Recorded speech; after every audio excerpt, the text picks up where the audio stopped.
Merci bien. Bonsoir mes amis, c'est un privilège d'être ici ce soir, de m'adresser à vous de nouveau au nom de notre bien-aimé Seigneur Jésus-Christ. Et c'est toujours un privilège de rencontrer le peuple de Dieu partout et de parler de ce glorieux nom, Jésus. J'apprécie vraiment le chant que notre frère vient de chanter. Ça, c'est mon chant préféré. En ce jour où on essaye de faire de Jésus un simple prophète ou un homme bon ou un enseignant, cela fait vraiment ressortir sa divinité, ce qu'il était. Et je crois qu'il était... Il n'y a jamais eu quelqu'un comme lui sur la terre, et il n'y en aura jamais. Il était Emmanuel, il était l'alpha, l'oméga, le commencement et la fin, celui qui était, qui est et qui vient. La racine et la postérité de David, l'étoile du matin. En lui habitait la divinité, en lui était Dieu. Dieu était dans son Fils, en Christ, réconciliant le monde avec lui-même. Jésus a dit, « Ce n'est pas moi qui fais les œuvres, mais c'est mon Père qui demeure en moi. Mon Père et moi, nous sommes un. » Dieu manifesté en chair. Quelle merveilleuse révélation de l'amour de Dieu pour nous. Il s'est dévoilé et est descendu habiter dans une chair humaine, afin d'ôter le péché et la maladie de la race humaine, et de nous racheter pour nous ramener au Père. C'est merveilleux, n'est-ce pas? Nous apprécions vraiment cela. Bon, hier soir, je suppose que je vais devoir m'excuser un peu. Billy m'a retiré un peu tôt hier soir, parce que c'était un peu... Je me suis affaibli. Mais ces réunions, ce discernement, personne ne pourra jamais savoir ce que cela représente, à moins que ce soit simplement, il faut le vivre pour le savoir, vous voyez. Il n'y a aucun moyen d'essayer de l'expliquer, il n'y a aucun moyen de le faire. C'est juste une expérience dont personne ne sait rien, si ce n'est ceux qui la vivent. Ce que ça fait à la race humaine, ce que ça fait à l'homme, ça l'épuise complètement. Eh bien, c'est que vous vivez dans deux mondes. Vous êtes dans un monde ici et vous êtes dans un monde là-bas. Quand vous êtes devant quelqu'un d'autre, peut-être 50 ans dans le passé, et avec quelqu'un d'autre, des années dans le futur. Et pourtant, vous êtes conscient que vous vous tenez ici, sur l'estrade. Et vous parlez de quelque chose qui s'est passé il y a bien des années, ou peut-être il y a des semaines, il y a des mois, dans un autre pays, un autre endroit, ou quelque chose de ce genre. Et dans tout ça, vous essayez de rester lucide, tout en réfléchissant. Je vous le dis, c'est toute une affaire. Mais jusqu'ici, le Seigneur nous a bénis dans cette œuvre, et nous en sommes très heureux, et nous espérons maintenant que Dieu tirera gloire de la réunion. Maintenant, pour ce qui est des services de ce soir, je me suis dit, comme nous ne sommes qu'une petite poignée de personnes ici rassemblées, nos réunions n'ont été annoncées qu'ici, à l'échelle locale. C'est seulement pour les gens de la région. Et avant d'aborder la plus grande partie des réunions, je me disais qu'aujourd'hui, j'allais peut-être essayer d'apporter aux gens un enseignement à l'ancienne mode, tiré de la Bible. De sorte que lorsque le grand événement se produira, si Dieu nous l'envoie, nous pourrons alors mieux le comprendre. Après tout, la guérison divine n'est que l'appât sur l'hameçon pour attraper le poisson, comme vous le savez. C'est juste que c'est ce qui... Le poisson attrape l'appât et se fait prendre à l'hameçon. Donc, notre seul but ultime, c'est que des âmes soient gagnées à Jésus-Christ. Si Dieu vous guérit ce soir, il se peut que vous retombiez malade avant votre mort. Il se peut que vous soyez à nouveau malade dans un an ou dans 2 ans. Peut-être serez-vous malade dans une semaine ou dans un jour. Je ne sais pas. Mais ce qui est sûr, c'est que vous quitterez ce monde un de ces jours, parce que ceci, c'est juste rapiécé. Mais si jamais cette âme entre en contact avec le Saint-Esprit et qu'elle naît de nouveau, vous avez la vie éternelle. Peu importe ce qui arrive ici, vous ne périrez jamais. Jésus a dit, « Celui qui écoute mes paroles et qui croit à celui qui m'a envoyé a, c'est au temps présent, la vie éternelle. Elle ne vient point en jugement, mais il est, au temps passé de la mort à la vie. » Ça ferait de nous tous des méthodistes et nous nous mettrions à pousser des cris, n'est-ce pas? C'est vrai, de penser que Dieu a fait cela. Eh bien, ce n'est pas ma parole, c'est la sienne. Jean 5, 24. Dans Jean 6, Jésus a dit, « Celui qui mange ma chair et qui boit mon sang a la vie éternelle, et je le ressusciterai au dernier jour. » c'est vrai, celui qui mange ma chair et qui boit mon sang a, c'est au temps présent, la vie éternelle.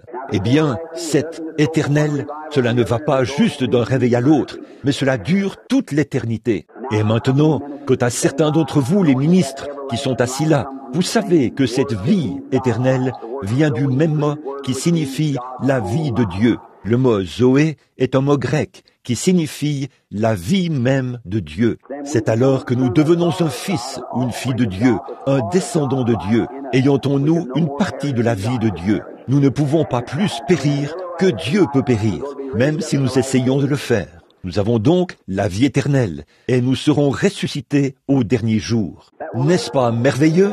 Ça ferait que les baptistes et les méthodistes se serrent la main et poussent des cris, n'est-ce pas? Certainement, c'est vrai. C'est ça qui est bien avec la religion d'autrefois. Ça amène tout le monde à s'asseoir ensemble et à s'aimer les uns les autres. Certainement, cela élimine toutes les divergences et produit de nouvelles créatures. Cela amènera un smoking, une salopette, à se donner l'accolade et dire « Frère, comment ça va ?» C'est vrai, certainement. Cela amènera une robe de soie et une en calicot à se donner l'accolade et dire « Sœur, je vous aime ». C'est ce que ça fait, assurément. Ça aplanit les divergences. Riches ou pauvres, esclaves ou libres, nous sommes tous un en Jésus-Christ. Dimanche, au tabernacle, je vois tout un groupe de gens du tabernacle assis ici. Nous avons eu une leçon d'école du dimanche sur la rédemption par le sang. Et je me suis tellement emballé là-dedans que j'ai l'impression d'être encore dans une autre sphère, quelque part, sur la rédemption par le sang. Et ce soir, après que la famille est partie et qu'elle est venue tôt ici pour pouvoir assister au service de chant et tout, j'étais dans la pièce et il m'a semblé, je me suis mis à lire dans l'Écriture et j'ai trouvé quelque chose. Je me suis dit, eh bien, si le Seigneur le veut, je vais simplement parler de ça ce soir, pendant quelques instants. Dimanche, c'était la rédemption par le sang. Là, ce soir, je vais parler de la rédemption par la puissance. Et demain soir, je parlerai de la rédemption dans sa totalité, ça, c'est si Dieu le veut, dans la joie, dans le sang, dans la puissance et dans la joie, la rédemption. Et pour faire ressortir cela, beaucoup de gens, comme de bons érudits, savent comment s'y prendre pour présenter ce genre de révélation, peut-être pour ceci ou cela, ou apporter quelque chose. Mais moi, je suis un peu comme l'un de ces prédicateurs illettrés qui, tout ce que je sais faire, afin d'être sûr que je suis assez proche de la vérité, d'une manière ou d'une autre, c'est de recourir aux ombres. Si je me dirigeais vers le mur et que la lumière se trouvait de ce côté-ci, je pourrais dire à peu près à quoi je ressemble. Si je suis un animal à quatre pattes, ou un oiseau, ou quoi que ce soit d'autre, à la vue du genre d'ombre que je reflète. Or, l'Ancien Testament était une ombre du Nouveau Testament. C'était le négatif, comme la lune l'est pour le soleil. Le soleil brille sur la lune et elle reflète la lumière sur la terre. Et j'aime vraiment l'Ancien Testament. Il est plein de paraboles de ce genre, ou qu'il peut en contenir. Maintenant, le parfait, dans la Genèse, là, Dieu a fait le soleil d'abord et la lune ensuite. La lune et le soleil représentent Christ et l'Église. Exactement comme le soleil qui se lève dans sa puissance et sa gloire. Quand il se couche, il reflète sa lumière sur la lune, dans les ténèbres, pour éclairer la terre en l'absence du soleil. Jésus, lorsqu'il est parti, il est allé dans la gloire et a reflété sa lumière sur l'Église pour donner à l'Église la lumière de l'Évangile jusqu'à son retour. Oh là là! Et alors, ils se marieront. Ce sera merveilleux. Ce sera une grande lumière de la lune et l'agneau en est la lumière. On n'aura plus besoin du soleil dans la ville. Maintenant, pour avoir un petit aperçu, retournons dans l'Exode. Et j'espère que vous ne vous lasserez pas de ce que je parle, de ce qui est dans l'Exode. Une fois, dans mon église, de l'autre côté de la rivière, j'ai prêché, je crois, pendant environ 1 an et 6 mois sur Job.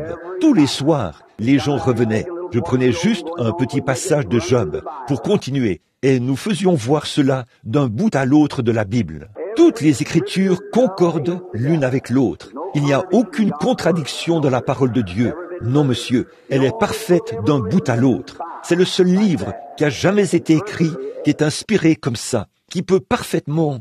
Il a été écrit par de nombreux écrivains, à des centaines d'années d'intervalle, et ce que chacun d'eux a écrit, dicté par le Saint-Esprit, concorde parfaitement. C'est pour ça que, comme tous ces autres livres, les Maccabées et tout, ne concordent pas avec ceci. Je ne les accepte pas. Pour moi, c'est ceci qui est la parole de Dieu. Et une femme a écrit une lettre dans laquelle elle a dit « J'étais en train de prêcher sur Job, assis sur le tas de cendres. » Elle a dit « Frère Branham, vous avez gardé Job sur le tas de cendres assez longtemps. Ne pensez-vous pas? Ça fait environ 6 semaines qu'il est là. » Elle a dit « Voyons, comptez-vous le relever de ce tas de cendres ?» Eh bien, j'ai dit « Quand le Saint-Esprit cessera de me donner les paroles là-dessus, je suppose que je vais devoir arrêter d'en parler. Mais tant qu'il continuait de me faire parler de Job, assis sur le tas de cendres, eh bien, je m'en tenais à ça. Et des âmes étaient sauvées. Donc, comme cet évangéliste qui était venu dans une ville, il a prêché un soir, il a prêché sur la repentance. Le soir suivant, il a prêché sur la repentance. Le lendemain soir, il a prêché sur la repentance. Après environ 4 ou 5 soirs, le conseil des diacres l'a rencontré et lui a dit « Frère, ne pouvez-vous pas prêcher autre chose que la repentance ?» Il a dit « Oh oui, que tous se repentent premièrement et je prêcherai sur autre chose. » Alors, c'est une bonne idée, qu'ils se repentent tous et ensuite nous pourrons prêcher sur autre chose. Très bien. Maintenant, voici un petit aperçu pour ceux, ou surtout ceux qui n'étaient pas au tabernacle le dimanche matin. Nous voulons revenir au chapitre 12. Mais ce soir, l'idée fondamentale de notre sujet se trouve dans Exode, chapitre 14, à partir du verset 13. Bon, dimanche matin, nous nous sommes arrêtés au verset 10, où on parlait de la rédemption par le sang. La plupart d'entre vous connaissent cette histoire, j'en suis sûr. Bon, nous savons que nous pourrions ouvrir les pages de ce livre et que nous pourrions tourner ces pages. Mais il n'y en a qu'un qui puisse ouvrir le livre, c'est Jésus-Christ. Jean a vu le livre, il était scellé et il a pleuré parce qu'il n'y avait personne dans le ciel qui pouvait l'ouvrir, personne sur la terre, personne sous la terre. Mais il y avait un agneau qui avait été immolé dès la fondation du monde. Il est venu prendre le livre de la main droite de celui qui est assis sur le trône, a ouvert les sceaux et a ouvert le livre. Il en a rompu les sceaux et il était digne, car il avait été immolé dès la fondation du monde. Parlons-lui ce soir et demandons-lui d'ouvrir cela pour nous en ce moment. Maintenant, Père bienveillant et plein d'amour, nous venons à toi. Nous nous adressons à toi premièrement au nom de Jésus. Nous prions maintenant, alors que nous nous tenons à l'abri ici, sous ce toit ce soir, et qu'à l'extérieur, l'orage s'abat. La pluie tombe en rafales et il vente. Nous sommes si reconnaissants d'avoir la maison de Dieu où nous pouvons entrer. Et nous sommes reconnaissants qu'il y ait une tour, un refuge. Tu as dit, le nom de l'Éternel est une tour forte. Les justes s'y réfugient et se trouvent en sûreté. Nous sommes si heureux de connaître le nom du Seigneur et d'y être entrés. Maintenant, nous te prions de nous ouvrir cette parole ce soir, Père. Puisse le Saint-Esprit venir et entrer dans la parole. Circoncis les lèvres de ce pauvre et humble serviteur et le cœur de ceux qui écouteront tes enfants. Puisse le Saint-Esprit prendre uniquement les paroles de Dieu et les placer dans chaque cœur, exactement là où elles sont nécessaires. Bénis-nous maintenant. Ce soir, renouvelle nos pensées par ton esprit. Que la gloire de ce service te revienne. Sauve les perdus. Guéris les malades. Ramène les rétrogrades à la maison, Seigneur. Et nous te donnerons la louange, car nous le demandons en ton nom, au nom de ton Fils bien-aimé, Jésus. Amen. Maintenant, prenez le verset 10 du chapitre 12 d'Exode. Nous lisions la rédemption par le sang, que Dieu avait prescrit qu'un agneau soit immolé dans chaque maison et qu'on n'en laisse rien. Les jugements s'abattaient et le dernier jugement était maintenant sur le point de s'abattre. Dieu allait accomplir sa parole à la lettre. Et tous ces jugements, à cette époque-là, était un signe parfait ou un type parfait des jugements qui sont sur le point de s'abattre maintenant. Et si vous remarquez, avant que le jugement s'abatte, bon, il se peut que les ministres ne soient pas d'accord avec moi sur ce point, ça ne fait rien. Mais avant que le jugement commence à frapper l'Égypte, Dieu a envoyé Israël en Goshen.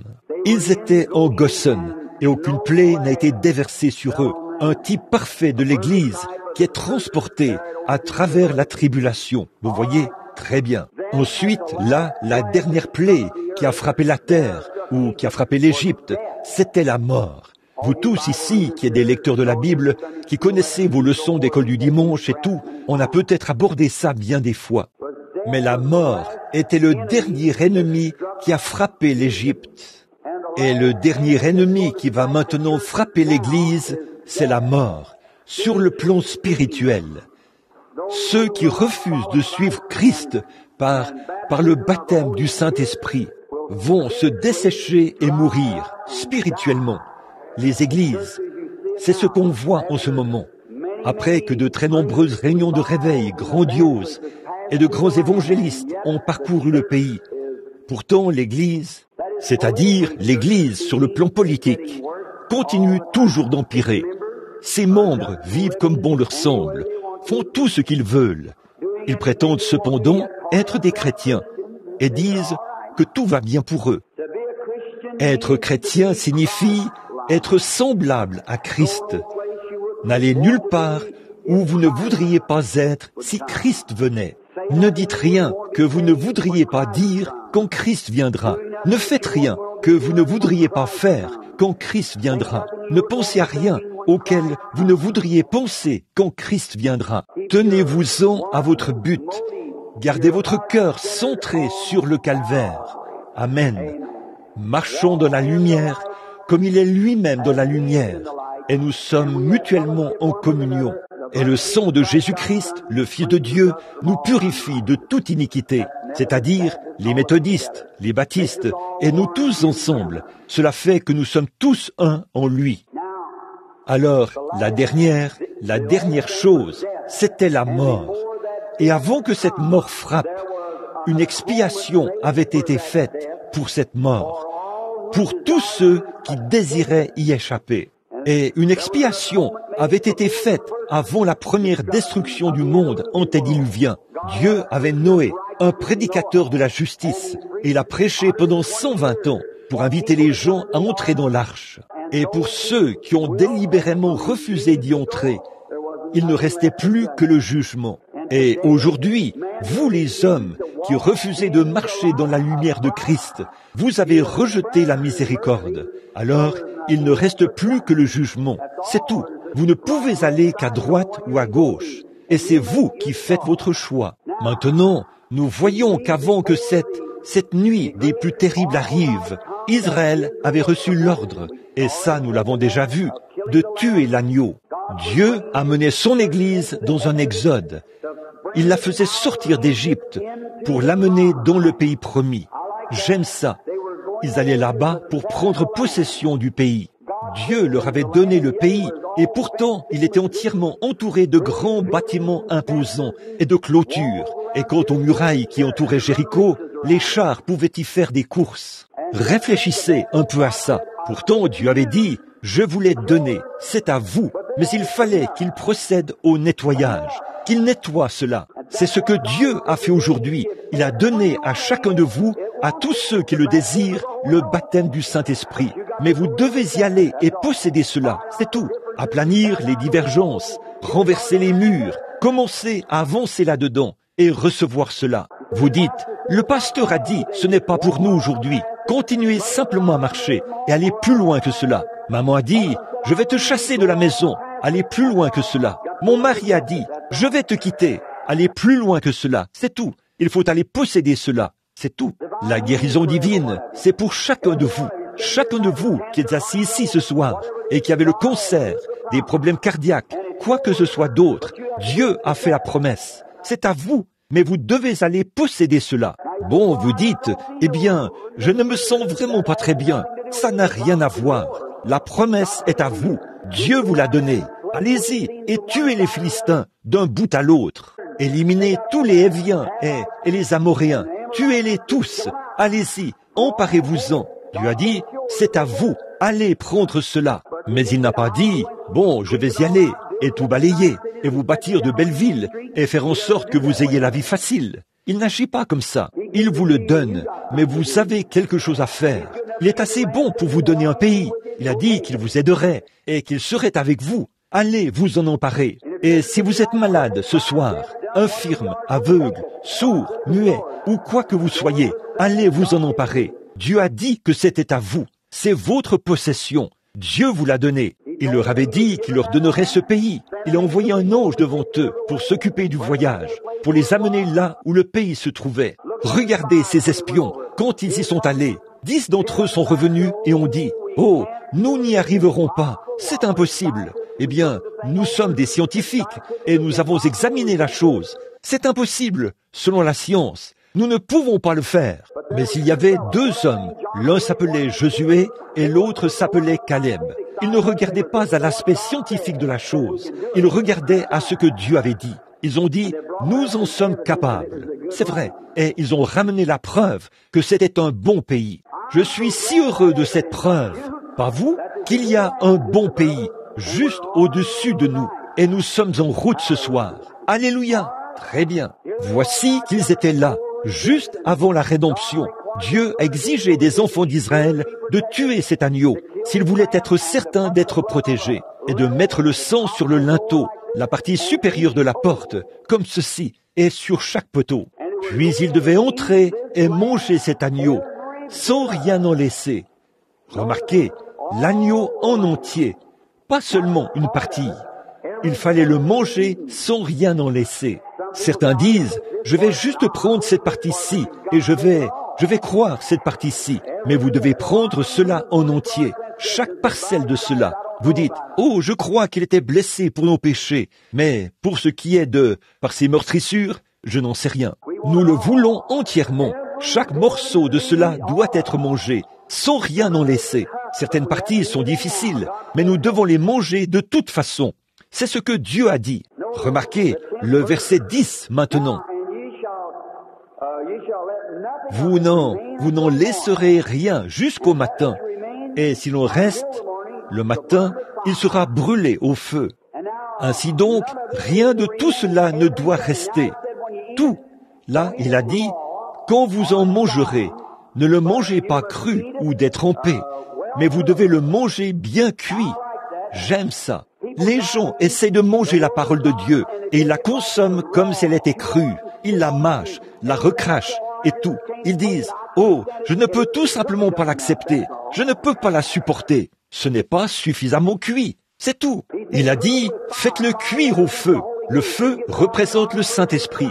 Laissez Dieu entrer premièrement dans votre cœur et il le fera cuire pour vous. C'est vrai, il le fera cuire, bien cuit et assaisonné. Et là, cela aura bon goût. Voyons, vous ne pouvez pas rester à l'écart comme ceci, à l'extérieur et dire « Oh, je ne sais pas si c'est pour moi ou pas. C'est peut-être pour une époque passée. » Recevez premièrement le Saint-Esprit et voyez ce que la guérison divine signifie pour vous à ce moment-là. Regardez ce que signifie pour vous une religion qui vient du cœur. Lorsque vous avez le Saint-Esprit ici pour faire cuire l'agneau quand il vient. Amen. C'est vrai.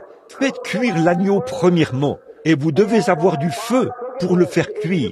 Ça doit être rôti. Oh là là, c'est là que c'est bon. Rôtissez cela, ça brûlera tout l'heure. Il n'y a pas longtemps, je me tenais près d'une grande fonderie, et j'ai remarqué combien ce feu était brûlant, et ça cuisait encore et encore. Et au fur et à mesure que ça chauffait, toutes les impuretés dans les métaux, dans l'or, remontaient à la surface, et on les enlevait. Puis, on augmentait un peu l'intensité du feu dans le haut fourneau. Et quand cela bouillonnait un peu plus, on en retirait différentes autres choses, de la pyrite et tout. La première chose à remonter à la surface, c'était la terre, comme de la terre et de la boue. Puis c'était des choses semblables à des minerais. Oh, des choses qui ne valaient rien. Le mercure et toutes ces choses remontaient et on les enlevait. Et ils continuaient à faire cela, jusqu'à la dernière chose qu'ils en retiraient, c'était de la pyrite. C'est l'or des fous. Vous savez, dans les gens, il y a beaucoup de choses en eux qui font qu'ils essaient de se duper les uns les autres quand ils sont chrétiens ou qui font semblant de l'être, en tout cas. Vous voyez? Mais laissez simplement le Saint-Esprit faire bouillir ces choses pour toutes les faire sortir. Cela ôtera aussi de vous tout l'or des fous. L'or des fous. Beaucoup de gens vont dans l'Ouest et on trouve, et ils pensent, qu'ils ont découvert une mine d'or. Ça brille plus que l'or, mais c'est de l'or des fous. Ça n'a aucune valeur. Ainsi donc, ils font cuire cela et enlèvent toutes les impuretés. Et ils continuent à le faire cuire encore et encore, jusqu'à ce que ce soit de l'or pur, que cela ait bouilli, jusqu'à ce qu'il ne reste que de l'or pur à 100%. Et c'est ce que Dieu fait dans son Église. Il déverse le Saint-Esprit sur elle et fait cuire tout ce qui est là, à l'intérieur, jusqu'à ce qu'il fasse sortir toute la mondanité, les différends, l'égoïsme et toutes ces choses, jusqu'à ce qu'il les fasse bouillir pour les faire sortir de chaque individu qui vient à lui. Amen. Et là, vous pouvez manger cela. Voici une autre belle pensée ici, au verset 11. Quand vous le mangerez, vous aurez, écoutez ceci, vos reins sains, j'aime ça, souliers aux pieds, bâton à la main, et vous le mangerez à la hâte. C'est la Pâque de l'Éternel. J'aime ça. Pendant que vous mangez, soyez prêts à partir. C'est ça le problème. Prenons Éphésiens, vers le chapitre 6 d'Éphésiens, et voyons ce que Paul y dit à propos de la préparation de l'Église. Éphésiens chapitre 6, à partir du verset 14 du chapitre 6. Tenez donc ferme, ayez à vos reins la vérité pour ceinture, revêtez la cuirasse de la justice, mettez pour chaussure à vos pieds le zèle que donne l'évangile de paix. Et prenez par-dessus toute chose le bouclier de la foi, avec lequel vous pourrez éteindre les traits enflammés du malin. Prenez aussi le casque du salut et l'épée de l'esprit, qui est la parole de Dieu. Vous voyez Paul qui équipe un homme pour le champ de bataille, pour la marche. Dieu, dès le départ, au moment de la délivrance d'Israël, il a dit, « Maintenant, vous devez vous préparer pour la marche. Quand vous venez sous le sang, mettez vos souliers, saignez vos reins, ayez votre bâton à la main et préparez-vous pour l'appel. » J'aime ça. Alors un homme, quand il vient à Christ, il met ses souliers de l'Évangile pour prêcher l'Évangile. Il met le casque du salut, la cuirasse de la justice. Il se ceint les reins. Il y a, d'habitude, les soldats d'autrefois, quand ils mettaient cet équipement de guerre, ils avaient une grande ceinture. Ça leur permettait d'attacher le tout. Ils tenaient ces boucliers au-dessus de la taille pour se protéger des lances de l'ennemi. C'est une véritable leçon pour nous. Et quand la taille commençait à s'affaiblir, qu'ils penchaient le bouclier, ils resserraient leur ceinture, ils la serraient davantage. Quelle image parfaite pour aujourd'hui, quand vous commencez à avoir l'impression de vous relâcher, ou quand le diable dit « ça ne sert à rien », avancez la main et resserrez un peu la ceinture, tenez l'épée d'une main un peu plus ferme et avancez. J'aime ça, soyez prêts pour la marche. Chaque homme qui marchait sous ce sang cette nuit-là avait reçu l'ordre de rester là, de ne pas sortir jusqu'à ce que l'ordre de marcher soit donné. Et chaque homme qui est né de l'Esprit de Dieu et qui entre en Christ a la vie éternelle. Il met son bouclier, sa cuirasse, il se tient prêt et il lui est interdit de bouger jusqu'à ce que l'ordre de marcher soit donné. Oh, n'est-ce pas merveilleux?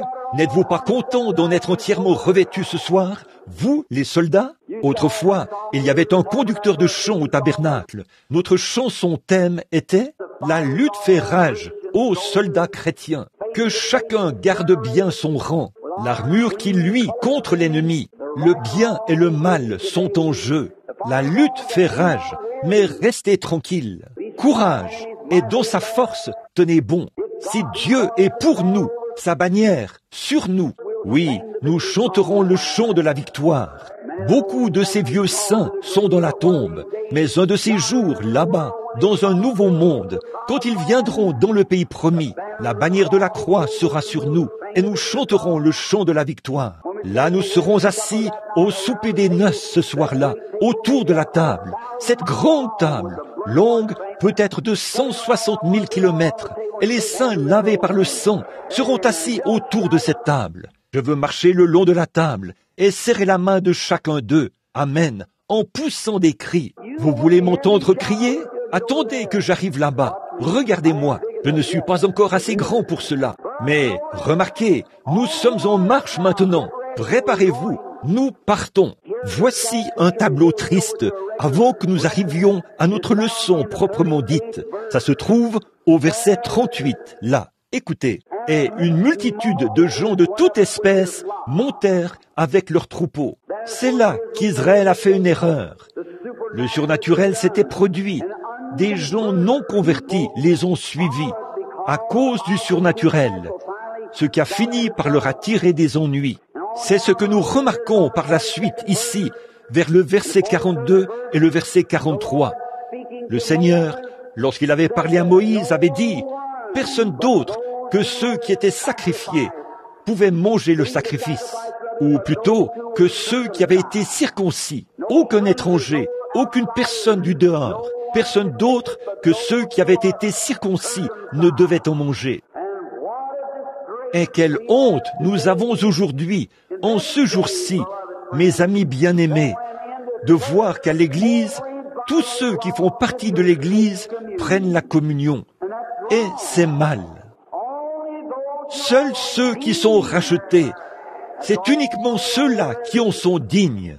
Ésaïe a parlé et a dit, « Les tables du Seigneur seront pleines de vomissements. » Il a dit, « À qui enseignerai-je la doctrine? À ceux qui sont sevrés de la mamelle. » Il a dit, « C'est précepte sur précepte, règle sur règle, un peu ici et un peu là.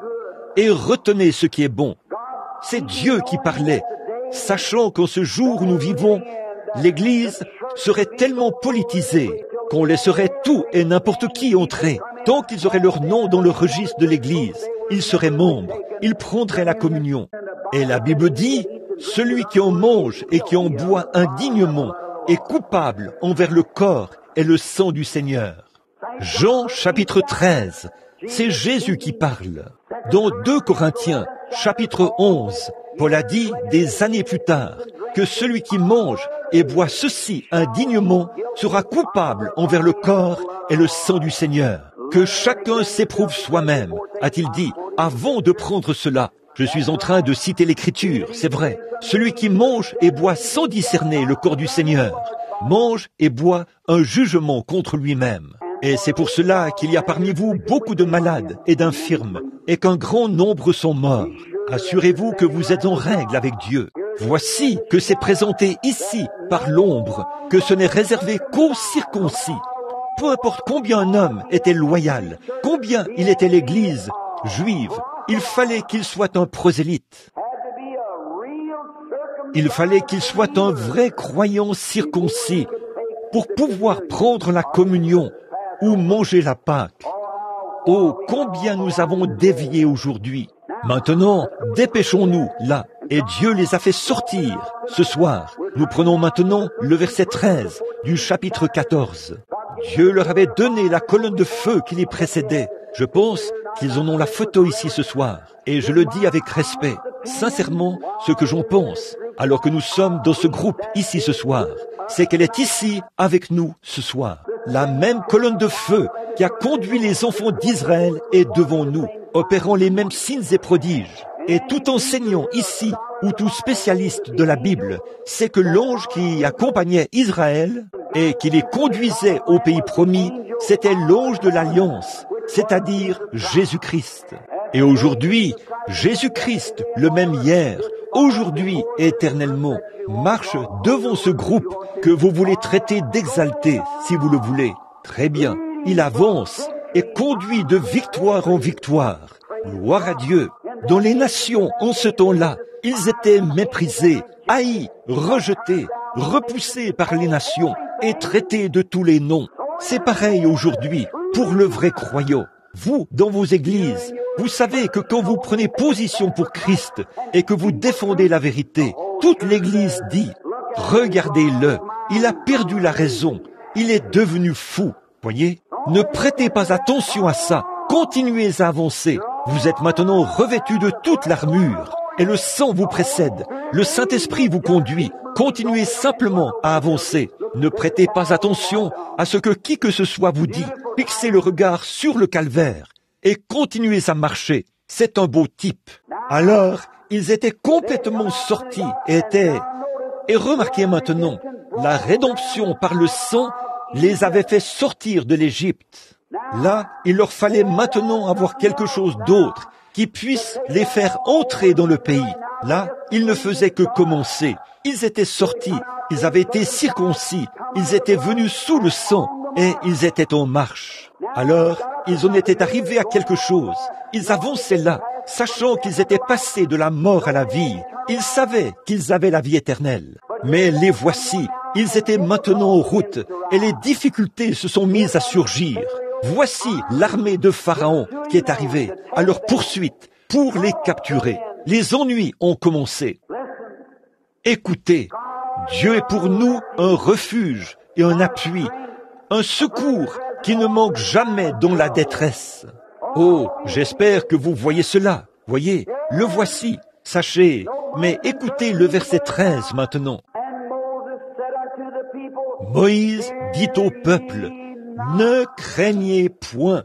J'aime ça. Après que Jésus ait ressuscité des morts, ses paroles, c'était constamment, ne crains point.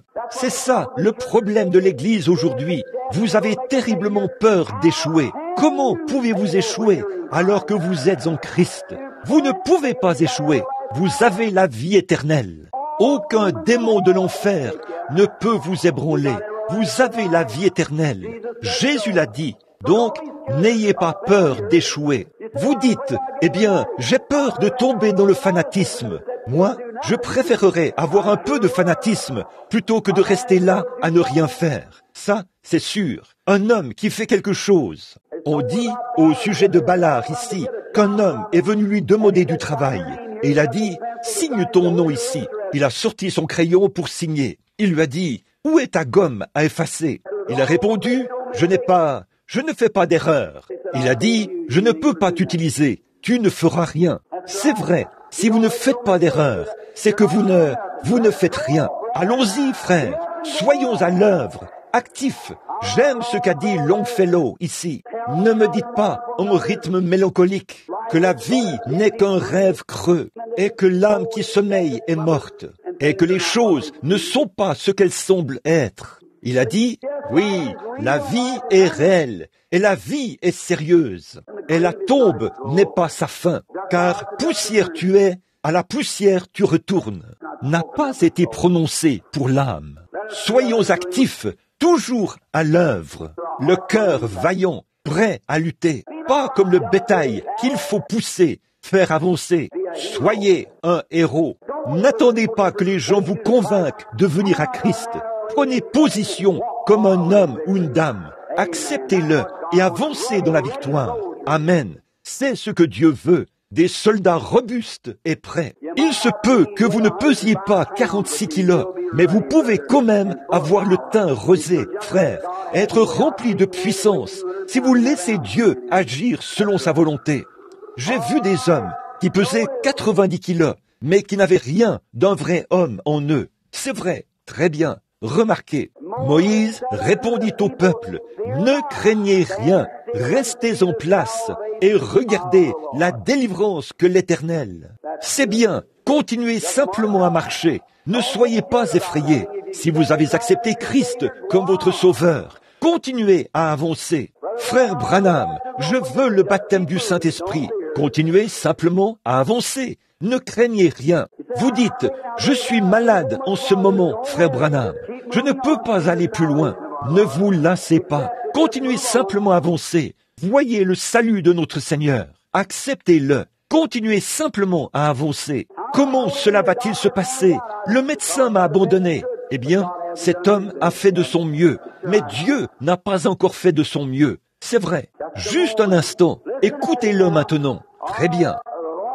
L'Éternel va vous accorder en ce jour, car les Égyptiens, les assaillants, les fauteurs de troubles, vous dites, frère Branham, si seulement je pouvais arrêter de fumer, si seulement je pouvais arrêter de boire, si seulement je pouvais arrêter de voler, si seulement je pouvais arrêter de faire ceci, cela et autre chose. Ne vous lassez pas, continuez simplement à marcher. Dieu s'occupera du reste.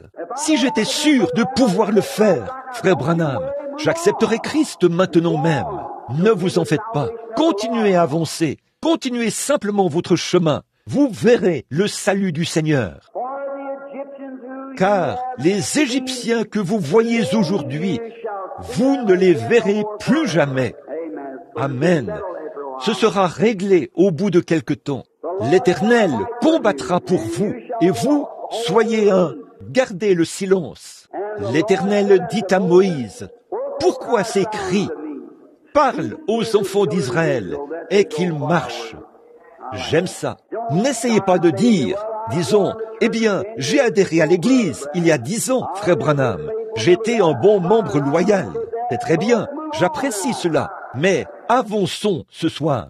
Dieu continue à avancer. Les gens d'aujourd'hui, ici, ils font machine arrière et disent, eh bien maintenant, la science, il y a 150 ans, la science en France disait, si jamais un homme atteignait la vitesse vertigineuse de 50 km à l'heure, la gravitation l'élèverait de la Terre et il disparaîtrait.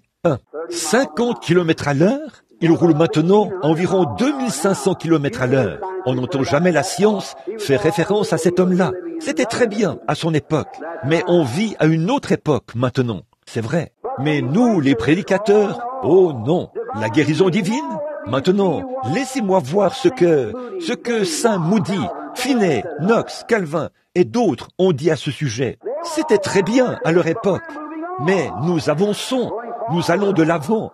Nous avons autre chose. Jésus a dit là, dans la parabole du semeur, qu'un semeur est sorti et a semé des semences. Et l'ennemi est venu et a semé de l'ivraie parmi le blé. Il a dit, laissez-les croître ensemble. Vous parlez constamment du monde qui devient de plus en plus méchant, mais vous ne voyez pas qu'en même temps, l'Église devient de plus en plus puissante. Elle se lève, elle est là, dans le champ. Oh, elle est un petit troupeau, mais frère, Dieu est avec elle, et elle triomphera, aussi sûr que Christ est ressuscité des morts. Amen. L'Église de Dieu ne faillira jamais. Les portes du séjour des morts ne prévaudront point contre elle. Cela montrait qu'elles s'élèveraient contre elle, mais qu'elles ne pourront pas prévaloir. L'Église triomphera, grâce au sang de Jésus-Christ, par une marche victorieuse. Je suis convaincu de ceci. Dieu aura une église sans tache, ni ride, ni aucun défaut. Amen. Et je m'en réjouis beaucoup. Maintenant, si je suis dans cette église-là, Amen. Frère Branham, comment y entre-t-on? Par une lettre? Non. Comment y entre-t-on? Par la naissance. On y entre par une naissance. Ça fera 45 ans, le 6 avril prochain, que je suis dans la famille Branham. Et ils ne m'ont jamais demandé d'adhérer à leur famille. Je suis né Branham. Je serai toujours un Branham. Je suis né chrétien en Jésus-Christ. Je serai un chrétien parce que Dieu l'a décrété ainsi, par élection. Il nous a appelés par la grâce de son propre Fils bien-aimé. Nous l'avons accepté et nous avons reçu la vie éternelle par une poignée de main, par une adhésion, par une lettre, par un seul esprit. Nous avons tous été baptisés pour former un seul corps, Jésus-Christ. Et là, nous sommes devenus concitoyens du royaume. Je réfléchissais aujourd'hui, alors que je m'étais retiré pour prier, au fait que c'est juste de ce jour-ci que nous aurons à répondre. Je n'aurai pas à répondre de la génération qui m'a précédé ou de la génération qui viendra après moi. Mais au jugement, je devrais me tenir avec cette génération-ci. Et j'ai dit, regarde là-bas, sur cette enseigne, la photo d'une femme en train de boire de la bière ou quelque chose du genre. et on y dit qu'elle avait le souffle coupé, ou quelque chose comme ça. J'ai dit, oui, et la vie coupée aussi. Très bien, voilà, c'est ça. J'ai dit, quelle honte. Malgré toutes les prédications, et je dis, on dirait parfois, je le disais à ma femme, j'ai dit, on dirait parfois que ça ne sert à rien, mais je dois malgré tout être la voix de l'avertissement. Peu importe ce que les gens en font, je dois prêcher l'évangile malgré tout et rendre témoignage de la résurrection et de la puissance de Jésus-Christ. Qu'ils abandonnent cela et tournent le dos à cela. Dieu les jugera au jugement pour l'avoir fait. Ma responsabilité, c'est uniquement de prêcher. Et c'est pareil pour les autres ministres qui prêchent l'évangile. Donc, j'aime vraiment cela. Remarquez, allez de l'avant maintenant et vous verrez la gloire de Dieu. Mais écoutez, le verset 16 maintenant. Nous lisons ceci. Lève la verge. La verge, c'était la verge du jugement. Eh bien, ce n'était pas la verge de Moïse, c'était la verge de Dieu. Si vous remarquez, Moïse a pris cette verge et l'a levée comme ceci, et les puces sont venues. Il l'a étendue sur les eaux, et elles se sont changées en sang. C'était la verge du jugement de Dieu.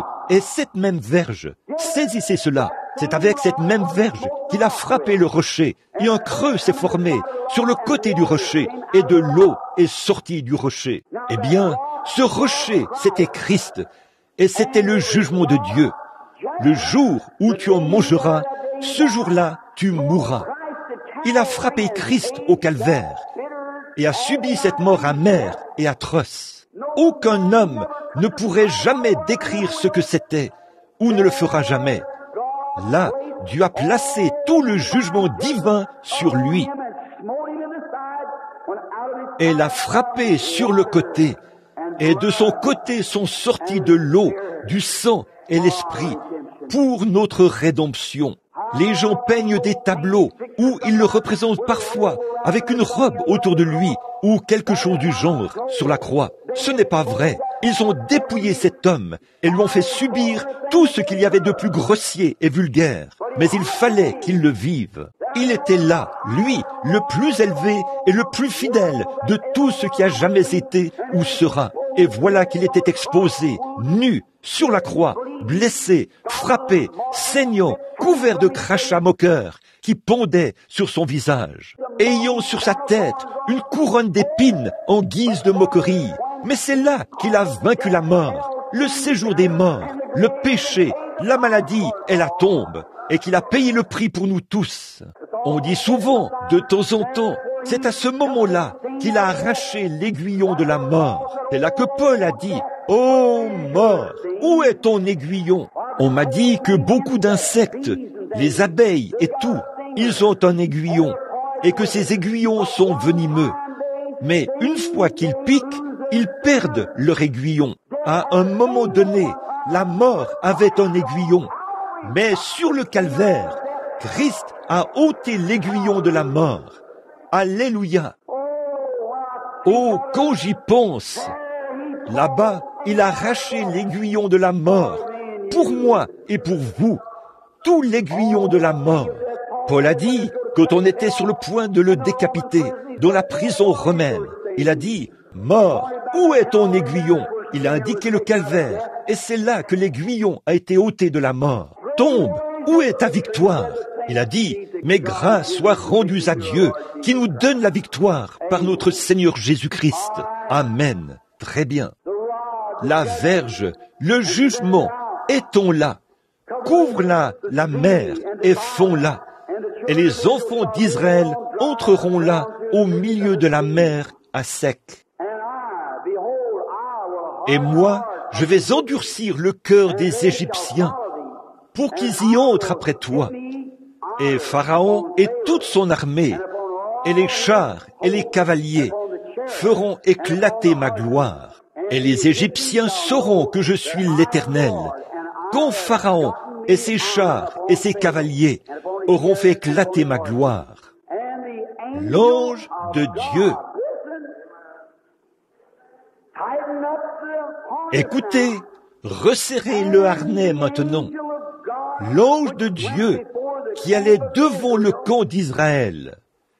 Il est encore ici. l'ange de Dieu qui allait devant le camp d'Israël partit et alla se placer derrière eux. Et la colonne de nuée qui les précédait partit et se tint derrière eux. Ou elle est partie d'ici et s'est placée ici derrière. Un intermédiaire au temps de la détresse. Quand les ennuis commencent à vous guetter, la maladie de tous côtés, les ennuis, l'ange de Dieu se lève, se place entre vous et la maladie et se tient là, sur le chemin, et vous met au défi d'accepter la parole de Dieu. Dieu avait fait la promesse à Israël qu'ils entreraient dans le pays. Il y avait probablement 1 million d'hommes qui étaient à leur trousse pour les abattre et les tailler en pièces, comme une bande d'animaux. Mais l'ange du Seigneur, qui était là pour les conduire jusqu'au pays promis, s'est élevé au-dessus du camp et est allé se placer entre eux et le danger. Alléluia! Il le fait encore. Il frayera le chemin. Oh, je l'aime vraiment pour cela. Pas vous? Il frayera un chemin pour chaque personne malade assise ici en ce moment. Il a déjà frayé le chemin et il se tient entre vous et les ennuis. Et je sais qu'il est ici maintenant même. Vous pouvez me traiter de fanatique si vous le voulez. Je ne suis pas responsable de ce que vous dites, mais je suis responsable devant Dieu de ce que je dis. Mais celui qui a conduit les enfants d'Israël, si mon jugement est bon au sujet de cette lumière que vous voyez ce soir, ou qu'on voit sur cette photo, je suppose qu'ils en ont ici ce soir. Ce même ange de Dieu est dans ce bâtiment en ce moment pour faire exactement ce que Jésus a fait à cette époque-là. Il est ici pour confirmer exactement ce qu'il a fait en ce temps-là. Ce qu'il est maintenant, il sera toujours le même. L'ange de Dieu qui se déplace pour se tenir entre nous et la maladie, pour se tenir entre nous et la mort. Ce n'est pas étonnant que David ait dit « Quand je marche dans les vallées de l'ombre de la mort, je ne crains aucun mal, car tu es avec moi, certainement. »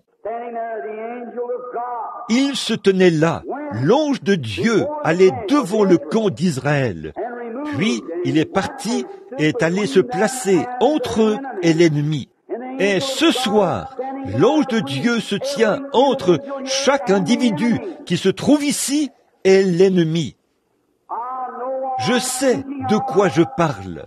Je sais, comme je me tiens ici sur l'estrade, devant ce petit groupe de gens ce soir, je sais que Dieu s'est abaissé, qu'il est descendu de la gloire et qu'il se tient dans ce bâtiment maintenant.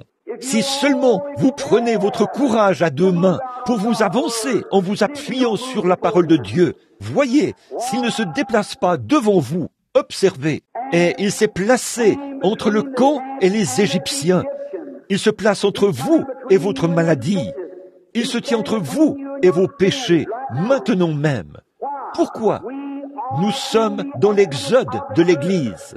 L'Égypte a toujours été appelée le monde. Et quand Israël est sorti souvenez-vous, ils étaient des membres d'Église là-bas. Mais après que le sang a été offert et que l'expiation a été faite, ils sont devenus les circoncis de Dieu. Et aujourd'hui, la circoncision, c'est le baptême du Saint-Esprit.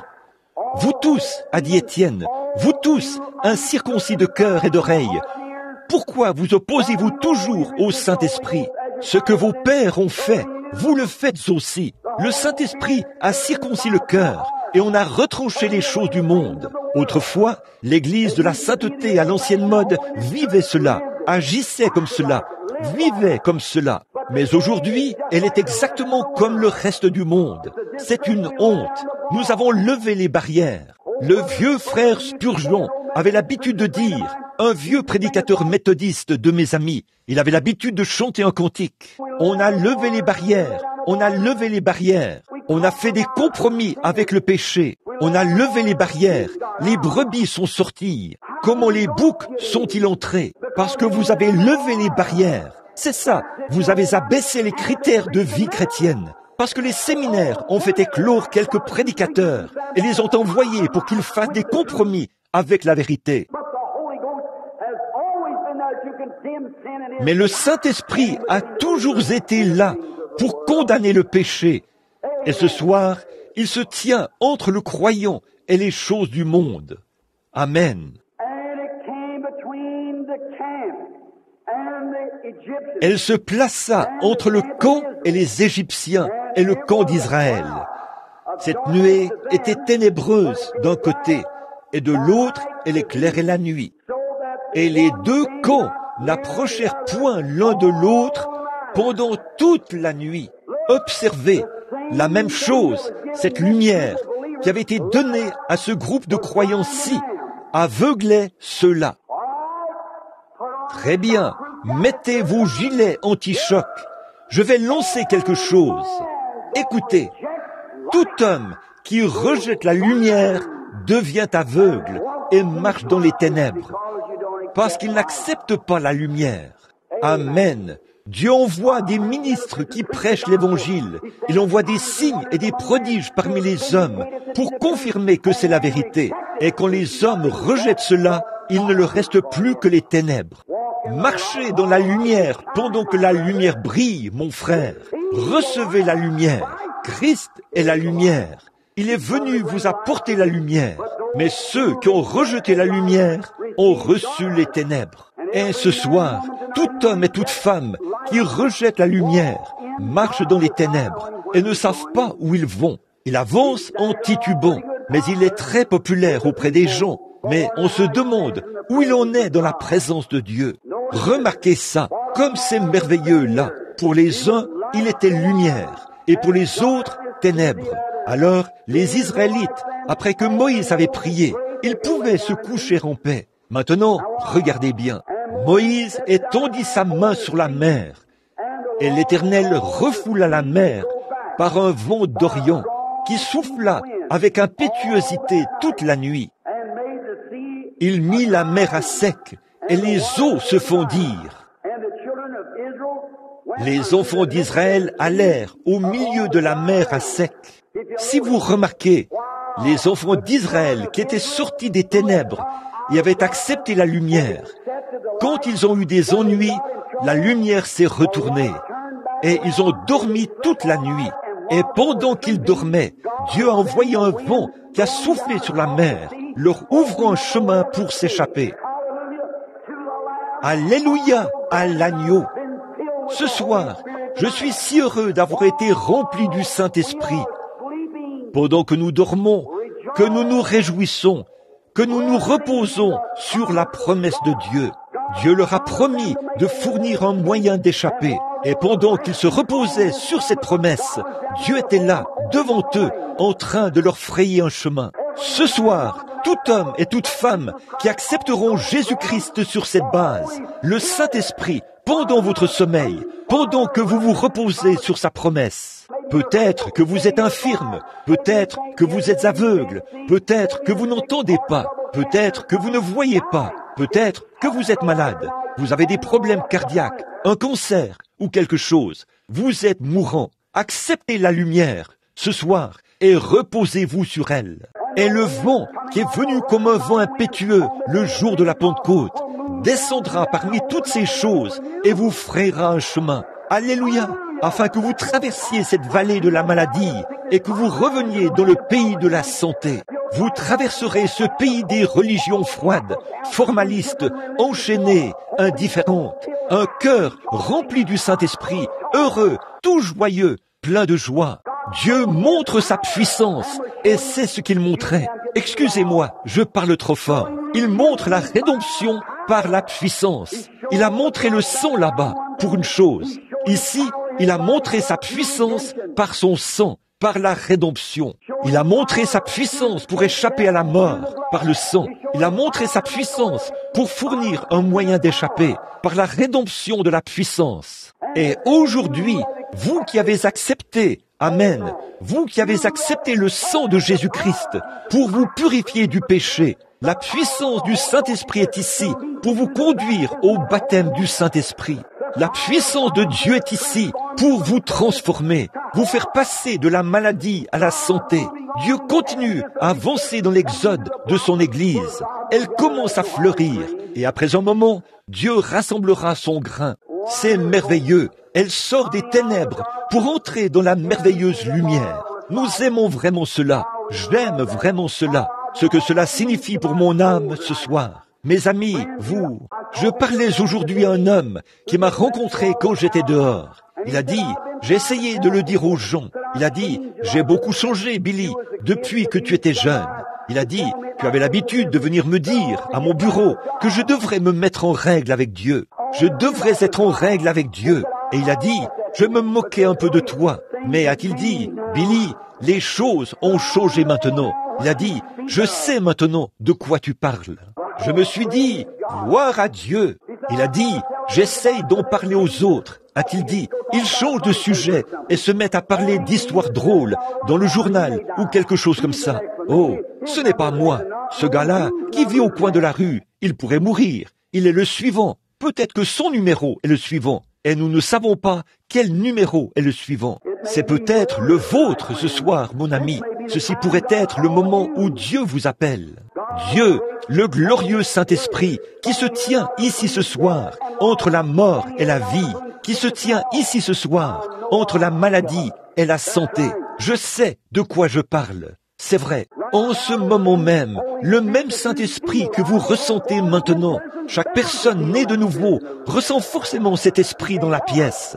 C'est inévitable. Si vous avez un tant soit peu de vie, vous savez qu'il est là. Très bien. C'est comme un aimant. Quand un grand aimant s'approche du matériau, il se met à bouger, à glisser tout doucement. Pourquoi? Plus ça s'en rapproche. C'est comme ce gros aimant qu'on avait fait descendre une fois, ici, à Hammond, dans l'Indiana. Je les regardais ramasser des copeaux par terre. Ils ont actionné un grand levier. Un gros aimant est descendu. Tous les copeaux avaient été balayés et rassemblés au milieu de la pièce. Quand ça s'est approché, tous ces copeaux ont été attirés par l'aimant. Le fer, ils ont quitté le sol et sont montés pour s'attacher à l'aimant. Puis, on a arrêté l'aimantation. Ils sont tombés dans le cubilot et on les a moulés à nouveau. Il restait beaucoup de copeaux d'aluminium sur le sol. J'ai dit, pourquoi ne sont-ils pas montés? Il a dit, ces copeaux ne sont pas magnétisés par l'aimant. J'ai dit, gloire à Dieu. J'ai dit, pourquoi ceux qui sont ici par terre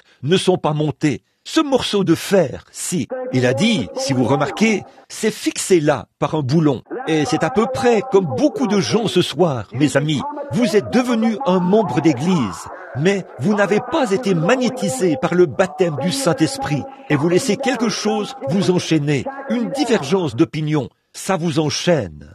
Mais un de ces jours, un grand aimant viendra de l'Est, appelé le Fils de Dieu. Il balayera ce pays. Et toute personne qui est morte en Christ ressuscitera avec lui pour aller dans l'au-delà. Et ces vieux corps seront changés. Ils seront à sa ressemblance et formeront son propre corps glorieux dans lequel nous vivrons au siècle des siècles. Libérés de la maladie, libérés de la vieillesse, libérés de toute autre chose. Et nous serons dans la gloire de Dieu pour vivre éternellement dans sa présence bénie. Amen. Que cela ne vous effraie pas. Je me sens religieux en ce moment, certainement. Très bien, car je sais que mon Rédempteur est vivant et que dans les derniers jours, il se tiendra sur cette terre. Quand les vers de ma peau détruiraient ce corps, de ma chair, je verrai Dieu. Je le verrai moi-même. Mes yeux le verront et non ceux d'un autre. Ne pensez pas que je suis fou. Je ne le suis pas. Si c'est le cas, laissez-moi tranquille. Je suis plus heureux comme ça que comme j'étais avant. Oui, monsieur, laissez-moi rester comme ça. Oh, certainement, fou aux yeux du monde, car ce que le monde appelle folie, Dieu l'appelle bénédiction. Vous devez perdre la raison aux yeux de ce monde, parce que, quoi? Vous n'êtes pas de ce monde. Quand vous franchissez cette ligne de démarcation, vous devenez des concitoyens du royaume de Dieu. Oh là là, c'est bon, n'est-ce pas? C'est que vous êtes devenu une nouvelle créature. Oh là là, changez par rapport à ce que vous êtes maintenant. Vous êtes maintenant les fils de Dieu. Nous sommes maintenant assis ensemble dans les lieux célestes. Non pas nous le serons dans le millénium, nous le sommes maintenant. Maintenant même, nous sommes les fils de Dieu. En ce moment même, nous sommes assis ensemble dans les lieux célestes, en Jésus-Christ. Pas seulement dans l'Église, en Jésus-Christ. Le Seigneur Jésus ressuscité est ici. Il est ici dans sa puissance. Il est ici dans sa puissance de rédemption. Il est ici pour l'Exode. Il est ici pour amener chaque membre d'Église à être en communion avec lui. Il est ici pour amener chaque pécheur, peu importe le niveau de votre bassesse. Il est ici pour amener la puissance de sa résurrection dans votre vie et faire de vous une nouvelle créature. Tenez, il y a quelques années, toutes les religions du monde se sont rencontrées. Je crois que c'était à Londres, en Angleterre ou ailleurs. Je ne me souviens plus très bien, mais quand ils parlaient tous de leurs différentes églises, les mahométans et les bouddhistes et tout, il y avait là un homme qui représentait l'église américaine de la sainteté. Je crois que son nom était Jean VIII. Quand son tour de prendre la parole est arrivé, il s'est levé. Toutes les religions étaient représentées dans ce grand rassemblement. Il a raconté l'histoire de Dame Maccabée, combien elle était méprisable. Elle s'était fait arrêter dans l'Oklahoma. Elle avait un cigare au bec et conduisait où elle dépassait les limites de vitesse. Elle conduisait une diligence dans les rues. Elle avait commis tant de meurtres. Elle était si répugnante et si méchante que, quand il est venu le moment de lui appliquer du goudron et des plumes, ils n'ont même pas voulu la toucher, de peur d'être contaminés. Ainsi donc, il a raconté cette histoire avec tant d'émotion que tous les auditeurs étaient vraiment captivés. Il a dit, « Messieurs, de toutes les religions de ce monde, votre religion a-t-elle quelque chose qui puisse purifier les mains de Dame Maccabée ?» Personne n'a dit un mot. Il a sauté en l'air, a claqué les talons et a frappé dans ses mains. Il a dit, le sang de Jésus-Christ purifiera non seulement ses mains, mais il purifiera aussi son cœur. Amen. C'est vrai. Le sang de Jésus-Christ prendra la plus vile prostituée de Louisville, dans le Kentucky, et fera d'elle une dame, une sainte. Ça fera sortir le contrebandier d'alcool de cet endroit là-bas, et fera de lui un gentleman, un saint de Dieu. Mes amis, citoyens du royaume, mes compatriotes du Kentucky et de l'Indiana et des environs, ne pensez-vous pas ce soir qu'il est temps que vous considériez ce Seigneur Jésus avant que votre dernière chance ne vous échappe? Alors que vous voyez l'Église partir dans ce grand exode et que vous voyez la colonne de feu qui est devant nous, qui nous conduit, qui se tient là et accomplit des miracles et des prodiges. Il est ici ce soir, dans toute sa puissance rédemptrice. Il est ici pour rétablir chaque pécheur, pour recevoir à nouveau chaque rétrograde. Il est ici pour guérir chaque malade. Il est le plein évangile et nous prêchons le plein évangile. Nous mangeons l'agneau en entier. Nous le faisons rôtir par le Saint-Esprit et nous savons que c'est de la bonne nourriture, car le Saint-Esprit nous a révélé que c'est vraiment bon. Goûtez et voyez, l'Éternel est bon. Ça a le goût du miel du rocher. Notre Seigneur Jésus est ici, dans son amour et sa puissance, dans ses grandes bénédictions rédemptrices. Oh, comme il se tient entre l'Église et le péché ce soir, comme il se tient entre vous et le jugement. Il saigne et prie. Il n'y a pas longtemps, je suis entré dans un établissement ici dans le Yo, et là, j'étais sur le point d'exprimer mon opinion, de porter un jugement. D'habitude, je prenais mes repas dans un petit restaurant d'un quart. Nous avions une glorieuse série de réunions. J'avais dû loger à plusieurs kilomètres de là, à la campagne, dans un petit motel. Je prenais mes repas dans un restaurant d'un quart. Des gens gentils et charmants. Et le dimanche, ils fermaient pour aller à l'église. J'avais dû aller de l'autre côté de la rue pour prendre mon dîner dans un petit établissement américain ordinaire. Quand j'ai franchi la porte, à ma surprise, il y avait là un policier de l'État qui avait son bras autour des épaules d'une jeune fille en train de jouer à une machine à sous. Or, les jeux d'argent sont illégaux dans le Yo. Et voilà que le policier lui-même enfreignait la loi. Peut-être qu'il était même un homme de mon âge, peut-être marié et ayant une famille quelque part. Il avait les bras autour d'une jeune fille qui se tenait là. J'ai promené le regard dans le restaurant. De jeunes hommes ivres étaient assis là au fond. Et il s'y trouvait une jeune dame qui affichait un comportement tout à fait immoral. J'ai regardé et, assise là, à ma droite, sur une banquette, en fait, je m'apprêtais à m'asseoir. Il y avait là une dame âgée, d'environ 58 ou 60 ans, aussi âgée que ma mère. Elle était assise là, la peau toute ridée, avec de tout petits vêtements. Et, oh, c'était terrible. Elle avait peint ses ongles d'orteil en violet et ses lèvres en violet.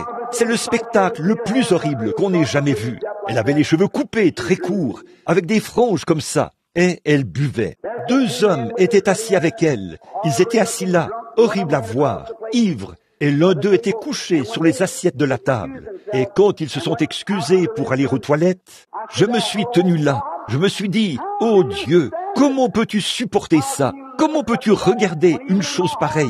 Alors que, même dans mon cœur, aussi mauvais que je suis, pourtant, je me demande quand même si ma petite Sarah et ma petite Rebecca devront être élevées dans une telle génération pour voir ces choses se produire. Seigneur, pourquoi ne rayes-tu pas cela de la face de la terre? Je me suis dit, pourquoi ne le fais-tu pas, Seigneur? Je me suis assis là et je me suis mis à pleurer. J'ai eu une vision.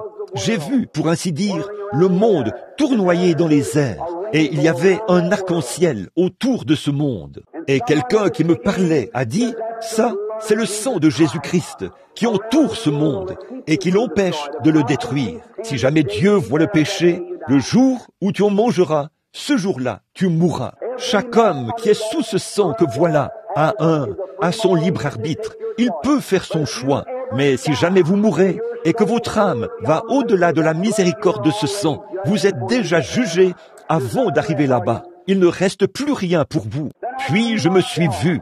J'ai vu mon Seigneur Jésus qui se tenait là, une couronne d'épines sur sa tête et des larmes mêlées de sang couler et dégouliner sur sa barbe. Et j'ai vu mes péchés qui paraissaient devant lui, et chaque fois qu'il paraissait devant lui comme ça, au point qu'il tremblait, les épines s'enfonçaient davantage dans son front. Il chancelait. Il disait, « Père, pardonne-lui, il ne sait pas ce qu'il fait. » Et je faisais autre chose. Et là, son sang était comme le pare-choc de la voiture, qui protège la voiture, et ça me protégeait de la colère de Dieu, alors que j'en étais indigne. Et je me suis approché de lui, lentement. Je me suis agenouillé devant lui. J'ai baissé le regard. Et devant moi, il y avait un vieux registre de péché, et mon nom était écrit sur le dessus. J'ai dit, « Seigneur, veux-tu me pardonner ?» Certainement, a-t-il dit, les yeux pleins d'amour. Il a mis la main dans son côté, il a pris du sang, et il a écrit dessus, « Pardonnez ». Et il a jeté cela dans la mer de l'oubli. Il a dit, « Maintenant ». J'ai dit, « Merci Seigneur ». Il a dit, « Là, je te pardonne, et toi, tu la condamnes. » Oh, cela a changé le tableau pour moi. Je suis sorti de la vision. Je me suis approché, je me suis assis près d'elle et je me suis mis à parler. Elle avait eu une vie difficile. J'ai dit, « N'avez-vous jamais été chrétienne ?» Elle a dit, « J'ai été élevée dans un foyer chrétien. » Et j'ai dit, « Qu'est-ce qui s'est passé ?» Elle m'a parlé de ce qui n'a pas fonctionné avec son mari, de ses enfants et tout.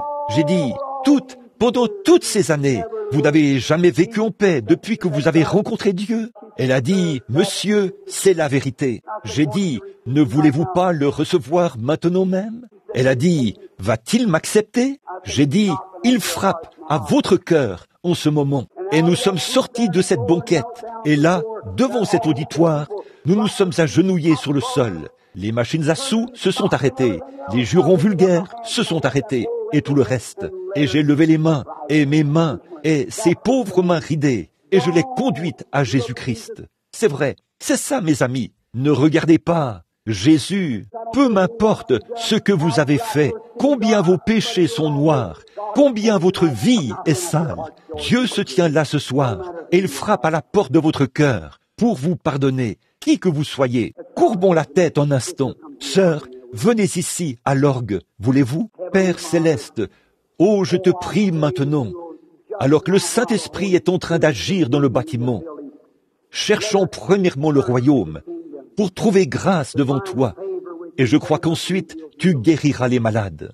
Mais maintenant, Père, comme je ressens que les gens ont un grand et profond intérêt et qu'ils sont convaincus, ils savent que ton Église est dans un exode et que nous nous dirigeons vers le jugement. On ne sait pas, mais quelqu'un pourrait venir à notre chevet demain matin et nous trouver étendus là, morts. À cette heure-ci, demain soir, nous serons peut-être dans une morgue quelque part et nos âmes seront parties là-bas dans l'éternité. Ô Dieu, cette heure est peut-être la dernière. C'est peut-être la dernière occasion que l'homme aura. Sans doute qu'il y en a beaucoup qui sont assis ici, des hommes et des femmes, qui ont désiré, qui ont vécu une bonne vie, une vie normale, mais qui ne sont jamais nés de nouveau, qui ne savent pas ce que ça signifie d'être remplis du Saint-Esprit, d'avoir une vie entièrement abandonnée, libérée de toutes les chaînes, de toute timidité, et que l'Esprit de Dieu les baptise dans sa miséricorde.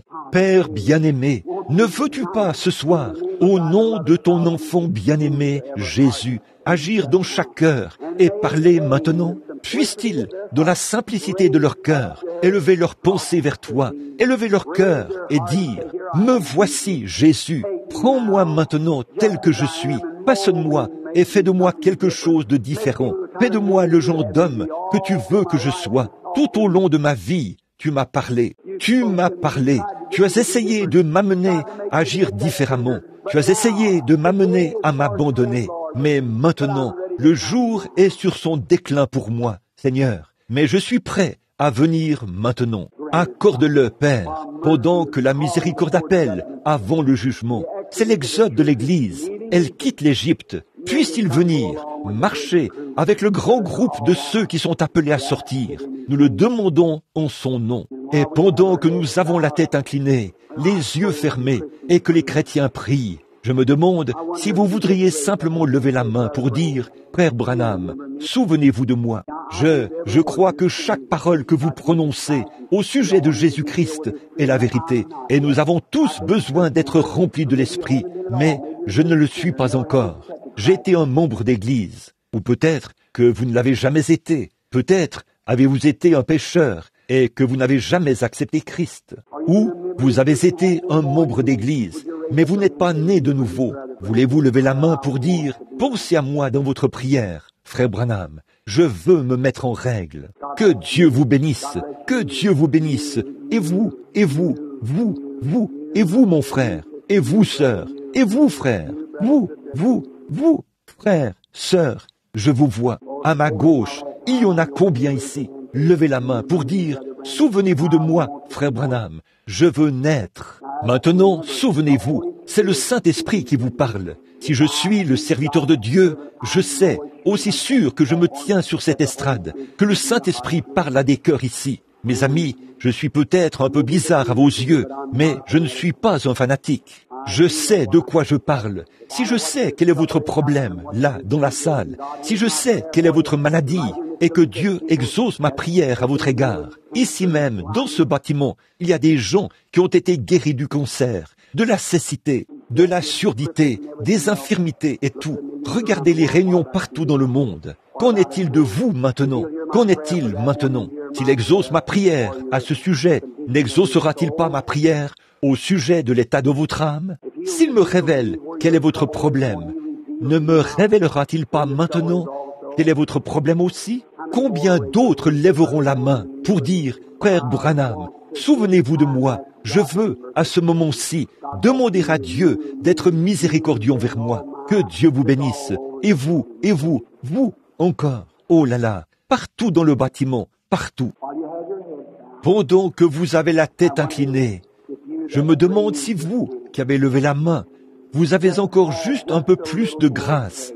Vous dites, « Seigneur, j'ai eu assez de grâce pour lever la main. Donne-moi assez de grâce pour me lever pendant qu'il prie. S'il vient me chercher avant l'aube, Seigneur, voici le signe que je te donne pour te montrer que je veux me mettre en règle. Je veux te rencontrer un jour. C'est tout aura raison de moi, et ma tête s'apesantira sur l'oreiller. Le médecin quittera mon chevet. Il n'y a rien qu'on puisse faire. Alors, ô Dieu, sois miséricordieux envers mon âme. Pendant que les brouillards froids de la mort flottent dans la pièce, puisse le vieux bateau de Sion venir pour m'emporter. Je vais me lever, Seigneur. Il faut pour cela beaucoup de grâce. Mais quelque chose agit en moi. Je me lève. Que Dieu vous bénisse, frère. Quelqu'un d'autre veut se lever, dire « Je me lève, Seigneur ». Que Dieu vous bénisse, frère. Que Dieu vous bénisse, frère, sœur. Restez simplement debout. Tous ceux qui veulent qu'on se souvienne d'eux dans cette prière, pour le salut de leur âme, veuillez vous lever. Que Dieu vous bénisse. Que Dieu vous bénisse, jeune homme. Que Dieu vous bénisse, monsieur. Que Dieu vous bénisse, frère. Que Dieu vous bénisse, ma sœur. Que Dieu vous bénisse, sœur. Vous, frère. Quelqu'un d'autre veut se lever maintenant et dire, me voici. Frère Branham, je ne me lève pas devant vous, je me lève devant Dieu. Quelque chose m'a dit de me lever et je me lève. Voulez-vous le faire? Levez-vous simplement. Acceptez simplement Dieu ainsi. Que Dieu vous bénisse, madame. Il y en a davantage. Que Dieu vous bénisse, madame. C'est ça, la pauvre maman qui tient son petit bébé, qui essaie de se lever, les larmes aux yeux. Ne voulez-vous pas venir? Levez-vous encore. Que Dieu vous bénisse, madame. Une dame âgée s'est levée là-bas. Elle est très âgée. Elle sait qu'elle devra se tenir devant Dieu un de ces jours. Que Dieu vous bénisse. Qui est le prochain qui se lèvera et dira « Je vais me lever ». Restez simplement debout pour la prière. Quelqu'un d'autre? J'ai l'impression qu'il y a quelqu'un d'autre qui veut se lever. Peut-être que vous voulez simplement être un peu plus près de lui. Ne remettez plus ça à plus tard. Levez-vous simplement. Voulez-vous le faire? Vous qui voulez être plus près de Dieu, que Dieu vous bénisse. C'est ça. Est-ce que quelqu'un... Que Dieu vous bénisse, madame. Oui, monsieur. Il y a au moins 3 autres personnes. Je regarde tout droit vers eux en ce moment, qui devraient se lever, parce que l'ange de Dieu se tient là. Que Dieu vous bénisse, madame. C'est ça. Maintenant, très bien, frère, qu'en est-il? Très bien. Et l'ange du Seigneur est là, je le sais, je le vois, et je sais que quelqu'un devrait se lever maintenant même. Je vais attendre encore un instant. Que Dieu, vous savez qu'il frappe à votre cœur. Il se tient là, mon ami. C'est lui qui vous dit de vous lever. Ne voulez-vous pas le faire? Levez-vous et acceptez-le maintenant même. Très bien.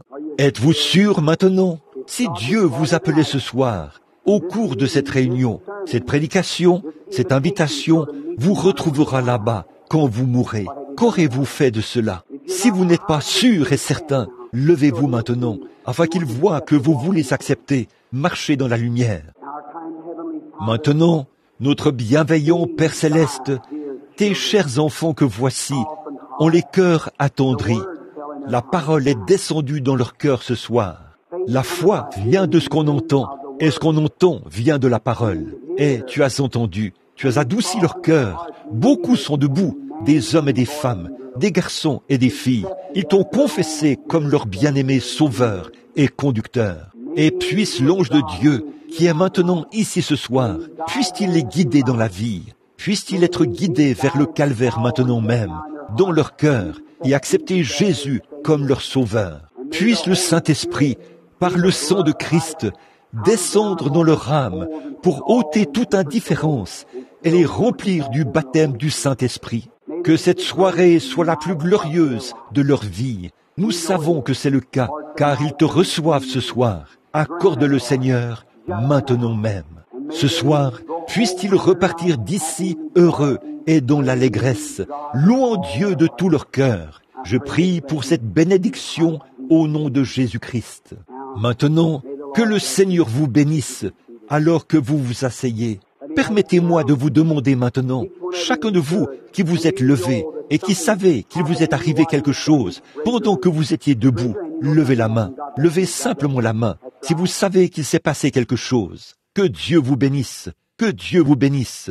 C'est vrai, il le faut, mes amis, il le faut. Me tenant ici, je viens de voir le même ange dont je parle traverser ce bâtiment-ci, le même ange du Seigneur, la colonne de feu. C'est sous cette inspiration que j'ai prêché pendant les 5 ou 10 dernières minutes. Je le sens, je le vois se déplacer dans ce bâtiment. Bon, vous pensez peut-être que je vous raconte des histoires, mais c'est la vérité. Maintenant, je ne pense même pas que je vais former une ligne de prière. Je pense que je vais me tenir ici et demander à Dieu de confirmer que je vous ai dit la vérité. C'est vrai, par des signes et des prodiges. Combien ici veulent être guéris, les malades? Levez la main, où que vous soyez. Levez simplement la main pour dire « Je l'accepte ». Très bien. Je veux que vous regardiez, que vous viviez et que vous croyiez. Quelqu'un dans cet auditoire par ici, quelqu'un par ici, regardez et dites « Seigneur Jésus », comme ceci. Je crois que la raison pour laquelle j'ai commencé par cet appel à l'autel,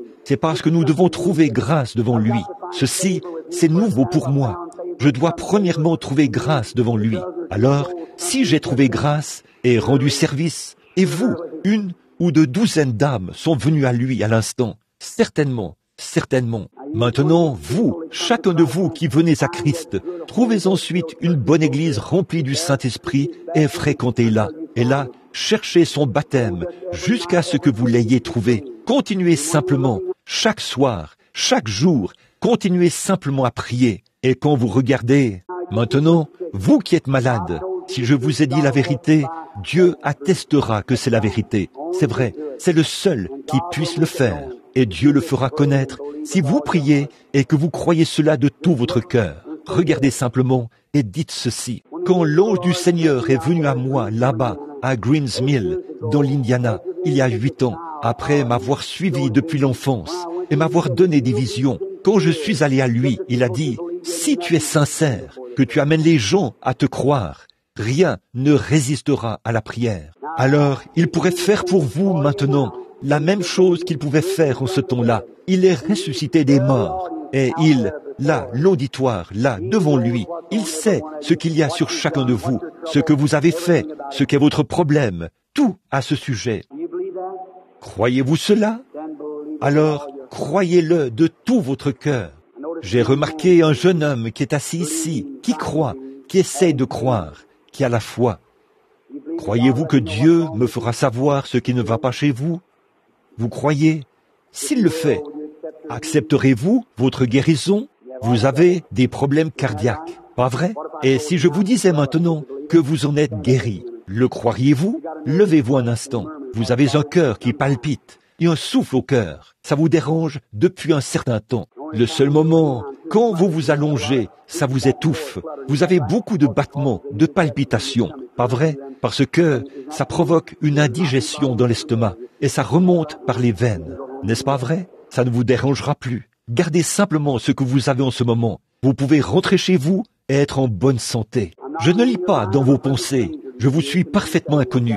Vous êtes juste un homme qui est assis là. Pas vrai? Je ne vous ai jamais vu de ma vie et je ne sais rien à votre sujet. Est-ce vrai? Croyez que le Seigneur est ici. En fait, jeune homme, je veux vous demander quelque chose et vous verrez si c'est la vérité ou pas. Il y a quelques instants, quelque chose d'étrange est venu subitement sur vous quand je me suis mis à parler de l'aiguillon qui a perdu son dard. N'est-ce pas vrai? N'avez-vous pas eu une sensation étrange alors que vous étiez assis là? Pas vrai? Ne m'avez-vous pas regardé au même moment? Et mon regard n'a-t-il pas croisé le vôtre au même moment? C'est à ce moment-là que vous avez été guéri de votre problème cardiaque. À cet instant-là. Amen. C'est exact, il est ici. Je ne lis pas dans vos pensées, mes amis. Je dis seulement la vérité. Et Dieu confirme que c'est la vérité. Vous, qui êtes assis là, à côté de lui, qu'en pensez-vous? Croyez-vous? Croyez-vous que je suis le prophète de Dieu? Croyez-vous que si Dieu, vous, qui êtes assis devant, ici, au premier rang,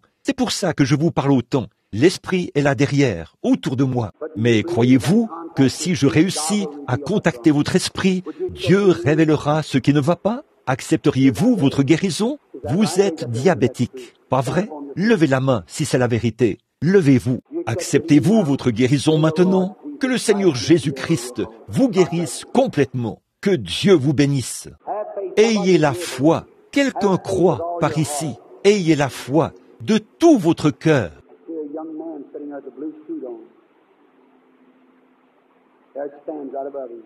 Je vois un jeune homme assis là, vêtu d'un complet bleu. Il est là juste au-dessus de lui. Vous avez une maladie de peau, n'est-ce pas, jeune homme? Pas vrai? Levez-vous. Oh, je vois que vous faites partie de cette délégation, pas vrai?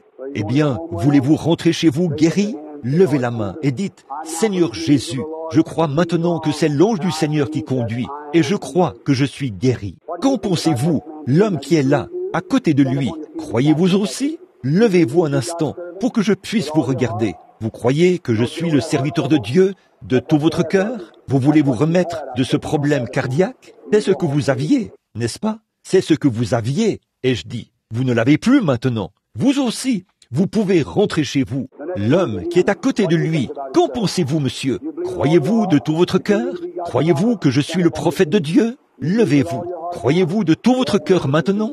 Vous souffriez de nervosité, n'est-ce pas vrai?